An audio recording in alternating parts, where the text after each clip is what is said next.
The events take place in the kingdom of Lothric. A bell has rung to signal that the first flame responsible for maintaining the Age of Fire is dying out. You are the Ashen One, who embarks on a journey to link the fire by returning 4 defiant Lords of Cinder to their thrones. The way Souls games tell their stories is very indirect, and Dark Souls 3 definitely continues this tradition. It provides a short pre-rendered movie that gives exposition, and then you have to piece it all together by talking to in-game NPCs, reading item descriptions, and keeping an eye out for visual cues in the environment. The main quest is mostly clear-cut and easy to understand, but the various intricacies about the world and its characters are left to be speculated. By utilizing this vague type of storytelling, From Software creates a world that's bleak and mysterious, almost as if it's being slowly but surely deteriorated by the tides of time. Personally, I enjoy the way Souls games present their stories because they're non-intrusive. There's never a point where the game takes control away from you just to give you mandatory plot points. All of the dialogue and cutscenes are skippable. Although I do understand people's dislike to this type of storytelling, because finding the exact details about the many events that took prior is difficult and time-consuming. And even when you do have the answers, they're still going to be relatively ambiguous. My only complaint about this aspect of the game is that the main plot is basically rehashed from the first iteration of this series. I'm well aware that Dark Souls 2 introduced the concept of cycles, but it's still quite tiresome to do the same things that we did before. The graphics come with all the bells and whistles we've grown to expect from modern titles. Particle effects, sun flares, well-animated character movement, it's all there. It only slightly falls flat in the texture department. However, what sets Dark Souls 3's visuals apart from the rest are the amazing vistas you get to see. It brings a profound sense of scale that was not possible in the previous games. Giant castles, towering cathedrals, lifeless corpses of dragons is just admirable in terms of the amount of detail the developers managed to put into their world. What makes it even better is that you can actually visit these areas. They're not just a facade. Another standout to me are some of the monster designs. Yes, you're still battling the usual hollow soldiers, proud knights, and sorcerers, but now you're also thrown into situations where you have to fight grotesque behemoths. They are simultaneously frightening and intriguing. They do seem a bit Bloodborne influenced, but stating that they're out of place is not primarily true, because the original Dark Souls had horror-inspired monsters as well, like the fly creatures in Blighttown or Quelaag, and because there's so much dark surreal imagery everywhere, it does make you want to learn the lore behind the scenery. I do have some complaints. For one, most of the environments do seem to have very similar color palettes. I assume they did this for consistency, but it ends up feeling like you're in the same area most of the time. On top of that, the colors that they did use are a bit washed out and dreary looking. And for a game that takes over 30 hours to finish on your first playthrough, it just becomes exhausting to stare at. Secondly, I'm not sure if this is a bug or not, but whenever you enter a hollow state, your hero loses their shadow and reflection, thus making your character look uneven and flat. My last complaint relates to the one I mentioned during the story section. Conceptually, a big portion of the areas seem like retreads from previous games. You're still trying to fight your way through castles, dungeons, swamps, and so on and so forth, and at this point it's kind of mundane. Comes off as if From Software is either afraid of coming up with something new, or they're just simply out of ideas. As for the port itself, it's competent. There's a good amount of graphic settings, however the game requires a pretty beefy processor. The game runs at a consistent 60 FPS right until you reach Irithyll. The system specifications recommend an i7, and it definitely shows, because my i5 was simply not enough to maintain a stable frame rate. Plus there are some stuttering issues when you transition between locations. It doesn't break the experience, but it's slightly annoying, and it wouldn't be such a problem if it didn't happen so often. I can't recall a single moment when Dark Souls 3's audio was inadequate. Sword clashes, explosions, dragons spitting fire, it all sounds appropriate. Dark Souls 3, just like its predecessors, doesn't really play any sort of music during regular battles or exploration sections. It's there to strengthen the atmosphere by building a lonesome feeling, but the lack of music also serves a gameplay purpose. It encourages being cautious of your surroundings, because you can never be too sure when you're going to be encountered by an enemy. enemy, so keeping an ear out for grunting or footsteps can be quite beneficial. The music that does play during boss fights is well composed. It's everything from huge orchestral scores to more somber pieces. My personal favorite is the track that plays in the main hub area. It just sets the mood and fits perfectly with the game's theme of a hero attempting to save a dying world.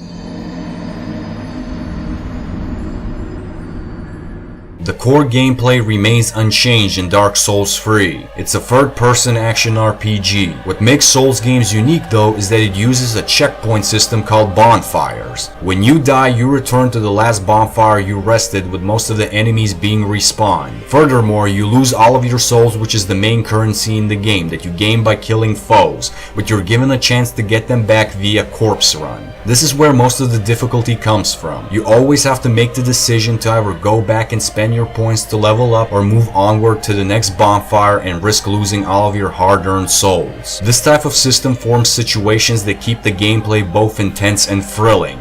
You also have Estus flasks, your main healing items, to help you on your journey. The combat focuses more on accuracy and precision rather than stylish combos. All of your melee attacks, evasive maneuvers are linked to a stamina bar, and your spells and miracles are assigned to a magic meter, which makes each fight feel thoughtful and proficient. Enemies attack on sight, so it creates a cutthroat atmosphere, and whenever you do meet someone who's friendly, it makes the interaction all the more meaningful. You periodically pick up weapons and armor. The weight of the armor determines the protective capabilities, primarily poise, and whether or not you can do a fast roll. Weapons have different movesets and are categorized into separate types. Some are more centered around quick slashes and crowd control, whereas others are more for really powerful singular attacks. One of the highlights of the series are the boss battles. This is where you're forced to fight larger-than-life beings that will test everything from your reactions to your knowledge of the game. And when you overcome these challenges, the feeling of satisfaction is undeniably apparent. The game caters to numerous playstyles. You can be anything from a heavy weapon-wielding warrior to a spellcasting sorcerer. It all depends on your build and gear, so there's a lot of room for experimentation. And that's the game in a nutshell, really.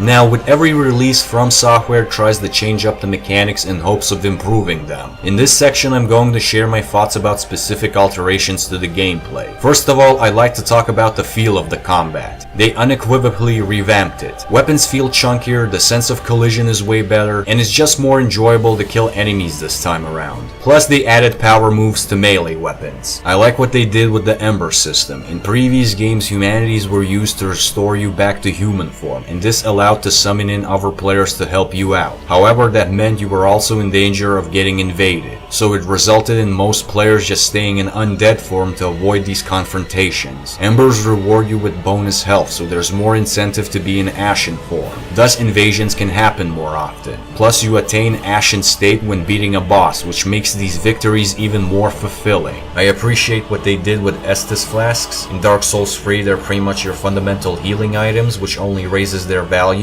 On top of that, in order to upgrade them, you have to come across Estus flask and undead bone shards, so there's more of an emphasis on exploration. Finally, I support their changes to magic users. Spells are dependent on a dedicated bar now, and the way you can replenish it is by drinking Ashen Estus flasks. And you have to choose on how many you should carry, because these particular flasks are appointed to the same number of your regular Estus, so there's more decision making. Unfortunately, not all of the changes are positive. For instance, the world is mostly linear. NPCs return to the main hub after you have spoken with them, so once you have found all of the items in a given zone, there's not much of a reason to go back to it, making most of the area seem insignificant, especially because of the fact you're given the ability to warp between bonfires from the very beginning. Another perfect example where Dark Souls 3 falls short are some of the bonfire and shortcut placements. Some of the levels are masterfully crafted, like Cathedral of the Deep, due to it revolving around a singular bonfire, whereas others are kind of underwhelming, like Archdragon Peak, where the bonfires and shortcuts just don't make any sense. Dark Souls 3 seems a bit too generous with bonfires in general. Once you have found a checkpoint, it doesn't take too long for you to stumble upon a new one, thus taking a lot of tension away. Even though though a major number of boss fights are well made, there are still a fair few that are kind of lackluster, like the Ancient Wyvern. All you have to do is a plunging attack to defeat it, and reaching the high ground for it to be possible is laughably easy, because once you storm the building area of this level, the dragon can't do anything to you. It sucks all sense of urgency out of the battle. The worst culprit is the Deacons of the Deep fight, where the game just turns into a mindless hack and slash. And it might seem like there's an overabundance of large armored figures with giant weapons as bosses, but that's only because the monster ones are unengaging and forgettable.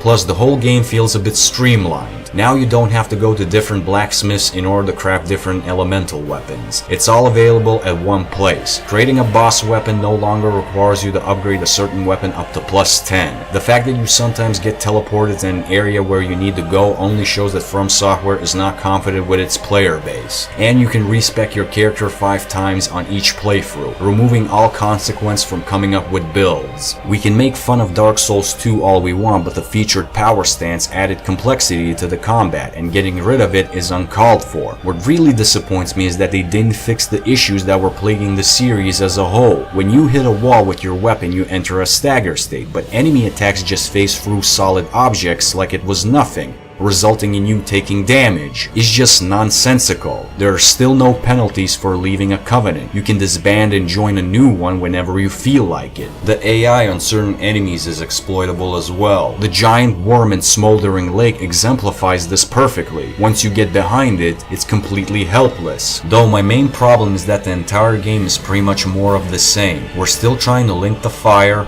we're still trying to navigate through castles filled with knights, catacombs overcrowded with skeletons, warriors, dragons that guard passageways, swamps that can do damage over time to you. Mechanically, it's a very strong game, but creativity-wise, it's quite worn out. The game feels like it's just going through the motions. It's not trying to stray away from repetition. Is Dark Souls 3 worth your money? I'd say yes, but you have to go into it with a grain of salt. If you haven't played any of the Souls games, I can see you falling in love with it, because it's going to be an entirely new experience. If you did play the previous games, it's going to be fun, but without a doubt fatiguing.